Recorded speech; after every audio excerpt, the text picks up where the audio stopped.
November the 5th, 2025. A Chinese engineer inspecting a return capsule window finds a crack under 1 millimeter wide. 2 astronauts are scheduled to fly home in it tomorrow.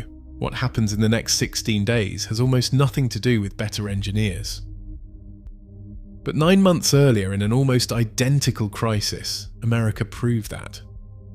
The crack sits in the outer pane of the Shenzhou 20 return capsule, docked at China's Tiangong space station 400 kilometers up. A suspected debris strike, sub-millimeter, invisible until a routine pre-departure inspection catches the light wrong. The capsule was supposed to carry its crew home the next morning, closing out a 204-day mission, the longest stay any Chinese crew had logged. Mission Control in Beijing has less than a day to decide what an unflyable capsule means for 2 people already packed to leave. By November 8th, the China Manned Space Agency makes the call. The capsule is grounded for crewed re-entry. Here is the detail that gets lost in every retelling of this story. The replacement crew, Shenzhou 21, has already arrived and docked days earlier on a routine rotation for an entirely separate mission. Mission planners now have 2 spacecraft at the same station and 1 working return vehicle between 2 crews. They weigh 2 options fast, with no time to deliberate. What they choose next is about to solve one problem and open a much worse one. They pick speed over caution, hand the damaged crew the newer capsule, get them home immediately, and figure out the rest after. On November 14th, the original Shenzhou 20 crew returns to Earth inside Shenzhou 21, borrowing their replacement's ride home. That swap is not as simple as changing seats. Every crew capsule seat comes with a custom-moulded liner, shaped to one astronaut's body for the exact forces of re-entry, and ground teams had to confirm the returning crew's liners were compatible in time on a compressed schedule, with no room for a second attempt if something didn't fit. It worked. The crew came home safe. But that decision just created the actual crisis.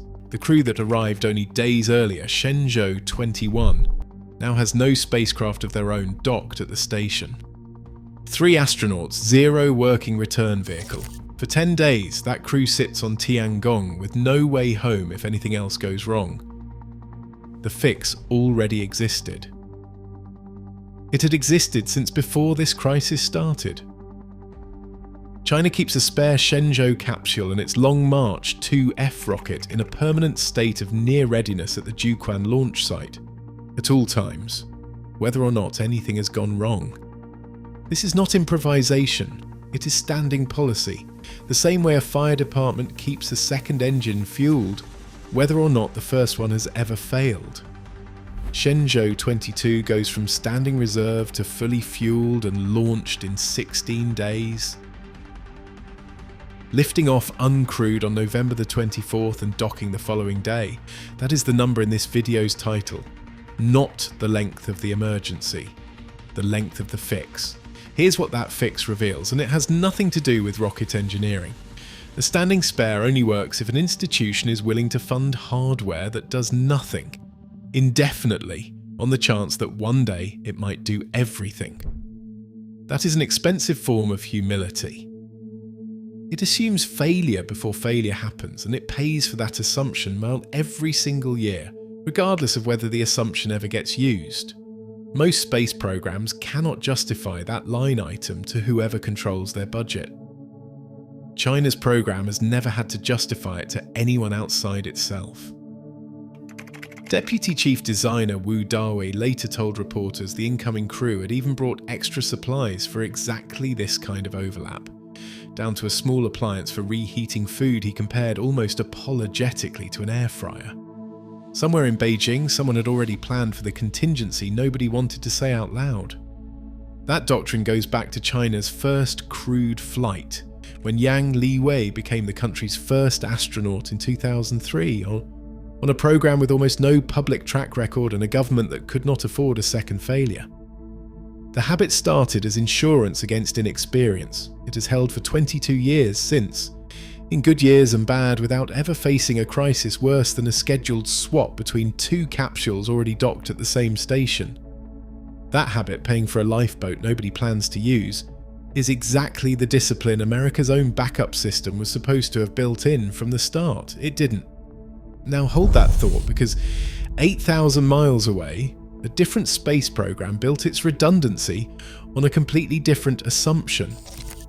And in 2024, that assumption got tested in a way nobody in Houston was prepared for. June 5th, 2024. Boeing's Starliner capsule lifts off from Cape Canaveral, carrying NASA astronauts Butch Wilmore and Suni Williams on the crew flight test, Starliner's first mission with people on board. The plan is 8 days at the International Space Station, a short shakedown flight to prove the vehicle safe for regular rotations.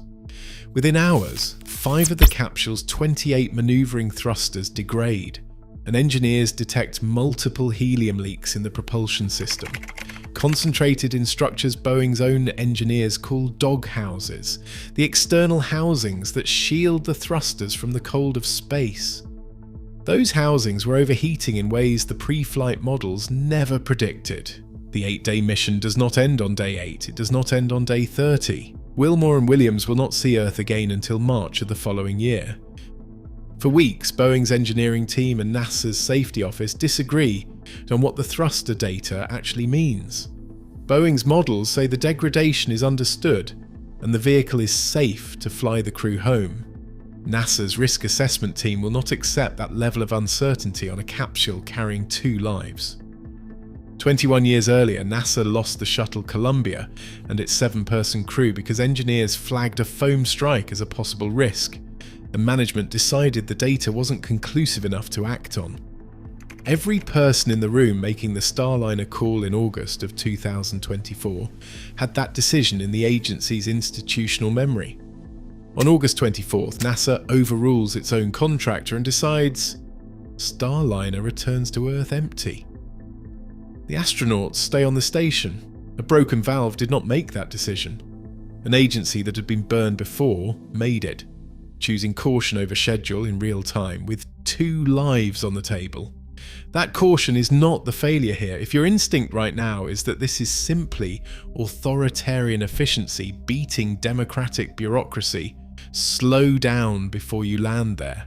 NASA's caution in August of 2024 almost certainly kept 2 astronauts alive. Nothing about what follows argues that the agency should have flown Starliner home, crewed to save face on a schedule. The failure in this story is not that NASA was careful, it's what NASA was doing in the 3 years before it had to be. 6 days ago, as of this recording, NASA's own Office of Inspector General published something almost nobody has read yet. An audit of the Commercial Crew Program released June 30th, 2026, and it does not read like an account of caution. It reads like an agency that lost track of its own timeline for 3 straight years before reality caught up with it.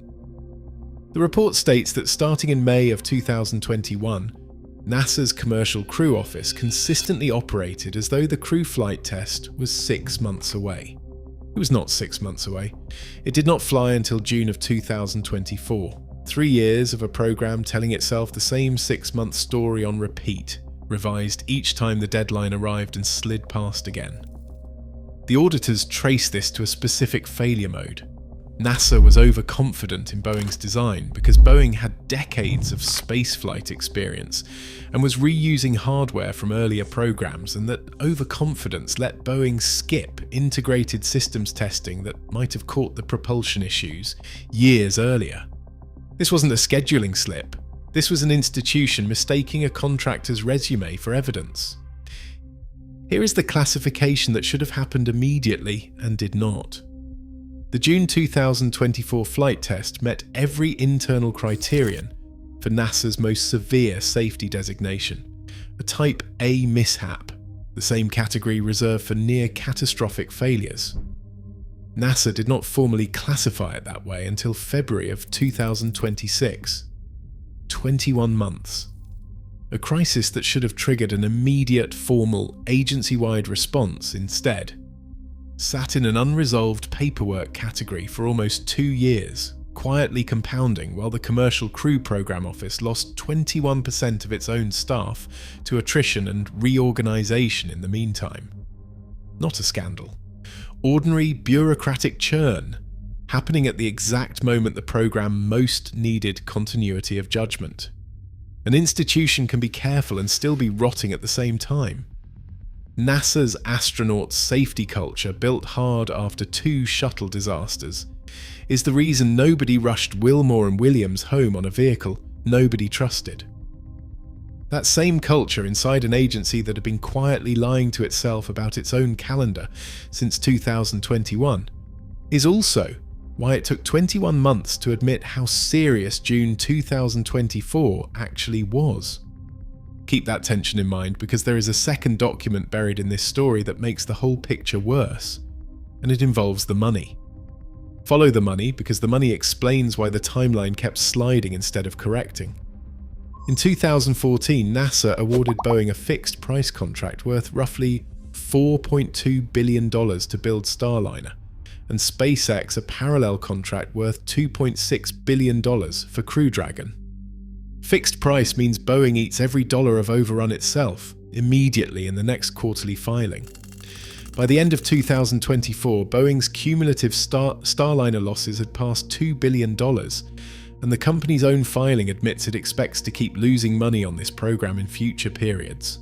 That number matters because every delay Boeing admitted to publicly was money it had to absorb immediately. In a system built like that, bad news does not disappear. It becomes expensive to say out loud. Here's the objection worth answering directly instead of dodging. SpaceX operated under the exact same fixed price structure and did not lose 6 years to it. Crew Dragon reached human rating certification in 2020 and has since flown more than a dozen crewed missions without a comparable failure. So the contract alone cannot be the whole explanation, and it isn't. Boeing entered this program the same decade it was managing the fallout from 2 crashes of its 737 MAX aircraft. Crashes traced by investigators to a company that had let internal safety reviews get overridden by delivery schedules. That is a pattern, not a coincidence confined to one program. It takes a specific kind of institutional culture to decide, over and over, that disclosing a problem late is still the better bet. Boeing had recent, well-documented practice at making exactly that decision before Starliner ever left the ground. Total program costs across both companies have now climbed past $8 billion, against an original combined budget of $6.8 billion. And NASA's own Inspector General is currently questioning $127.9 million in payments made to Boeing for flights that are not yet certain to happen, on top of $43 million already flagged in a prior review. That is a federal auditor telling Congress in writing that money kept moving toward a program the numbers said was failing. The Inspector General's report does not stop at describing the damage. It hands NASA 6 specific recommendations, and NASA agreed to all 6 in writing.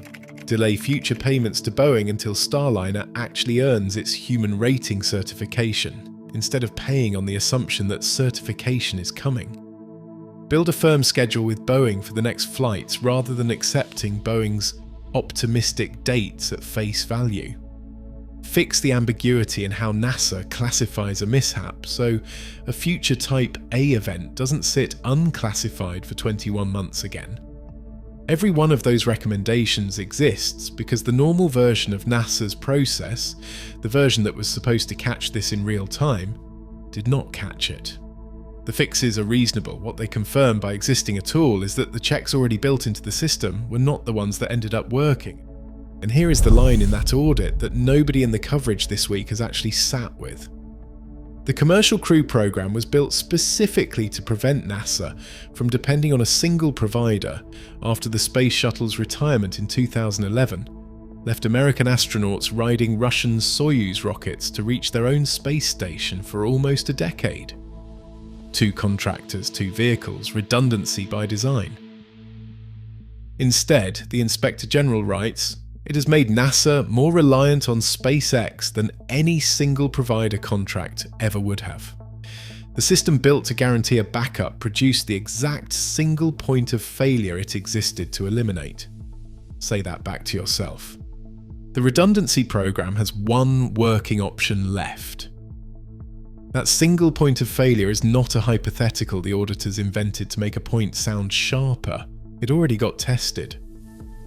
On June 5th of this year, NASA ordered 5 astronauts to suit up and shelter inside a docked SpaceX Dragon capsule after a worsening air leak in the station's aging Zvezda module raised the possibility of a rapid structural failure. The leak itself was not new. Engineers have been chasing hairline cracks in that same transfer tunnel since 2019. What was new was the response available to NASA if the situation had gotten worse. One capsule, one provider.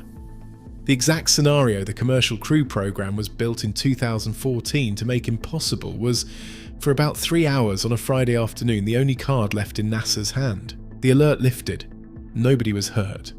But the agency's own safety advisors have used the words catastrophic failure to describe that tunnel in public meetings, and the only spacecraft standing between 5 astronauts and that outcome belong to a single company because the other one still cannot fly.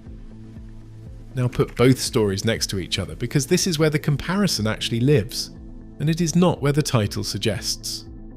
China's fix was not clever engineering. It was a standing policy decision made years before the crack was ever found to keep a second capsule permanently ready regardless of cost, on the assumption that something, eventually, would go wrong. America's redundancy was structural instead of physical. 2 independent companies, 2 separate vehicles, so that if one failed, the other could carry the weight. On paper, that should be the stronger design. It spreads risk across 2 organisations instead of one government warehouse, and competition between contractors was supposed to make both of them sharper. In practice, one of those 2 companies lost 6 years and $2 billion, proving its vehicle could not yet be trusted, and the backup plan quietly became the only plan. Here's the harder question, and it is the one worth sitting with longer than the headline number. We know exactly how broken NASA's version of redundancy was, because a federal inspector general spent months building a paper trail and published every uncomfortable detail 6 days ago in public for anyone to read. Nobody has done that for China's program. There is no equivalent watchdog publishing an audit of Jiuquan's staffing gaps or its own scheduling pressure. 16 days looks flawless because we are only seeing the 16 days China chose to show us. Tiangong is also a younger, simpler station than the International Space Station, carrying fewer systems and far less institutional history to fail under pressure. This was the first time China's crewed program faced a genuine in-orbit emergency. We do not actually know if the doctrine holds under a worse crisis because it has never had to. One objection deserves a direct answer before this goes further. You might be thinking Wilmore and Williams were never actually in danger. The station had food and air and a functioning crew the entire time. So does the speed of the fix even matter if nobody's life was on the line during the wait? It is a fair question, and the answer is yes, because the number this video is measuring was never crew comfort. It is institutional response time under pressure, and that number matters most exactly when the next crisis is worse than this one. A 9-month wait for a routine thruster problem tells you almost nothing bad by itself. It tells you something when you ask what that same institution does if the next failure happens faster than 9 months allows. China's 16 days is reassuring only if the doctrine behind it holds up under a harder test than a single scheduled swap between 2 docked capsules. Nobody, including China's own program, currently knows if it does. So the honest version of this story is not China wins and America loses. The honest version is stranger than that. One program's dysfunction is fully diagnosed on the record with dollar figures attached, because its own government forced it into the light. The other program's success is real, but completely unproven against the kind of prolonged, compounding failure that took Starliner down.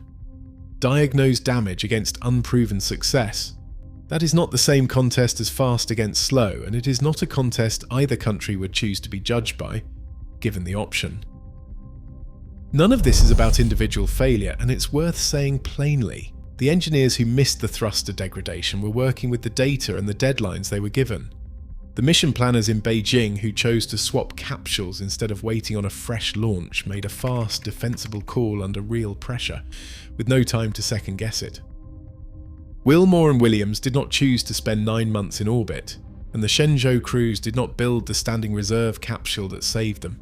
Every person in this story was operating inside a system that had already decided years earlier how much margin it was willing to buy. That decision was made by budgets and committees and contract language long before any of these individuals ever suited up. The system is what failed or held. The people inside it mostly did their jobs. The clock on all of this is shorter than it looks. The International Space Station is scheduled for retirement around 2030, though legislation moving through Congress could push that to 2032.